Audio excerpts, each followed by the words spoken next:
La brosse à dents doit être utilisée avec précaution. Une technique de brossage trop énergique, un excès de pression ou une brosse aux soies trop rigide arrive à créer des dommages irréversibles au tissu de support de la dent. Cette détérioration de la gencive se nomme la récession.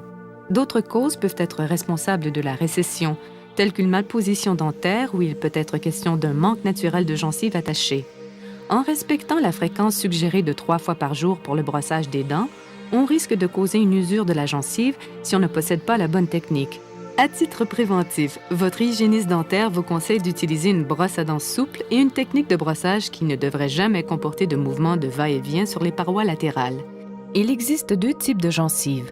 La gencive attachée, qui est un tissu solidement attaché à l'os et à la dent, et la gencive libre, une gencive mobile qui permet le mouvement des lèvres et des joues. Ces 2 gencives doivent être présentes vis-à-vis chacune des dents.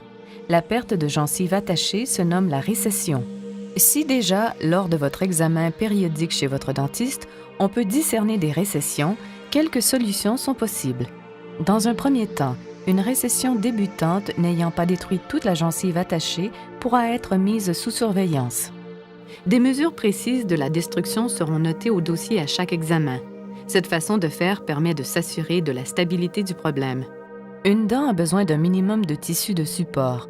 Une perte de tissu crée une atteinte à la solidité, ce qui peut entraîner une mobilité et, par conséquent, affecter le pronostic à moyen-long terme.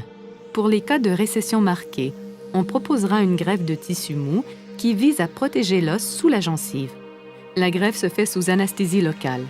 Une des techniques utilisées est le prélèvement d'un morceau de tissu au palais appelé greffon qui sera employé pour solidifier les tissus restants. L'intervention consiste donc au déplacement du greffon et à sa fixation par des points de suture. Les jours suivant l'intervention, la zone soignée peut être inconfortable. Cette période est heureusement de courte durée et votre dentiste peut vous prescrire un analgésique à prendre au besoin.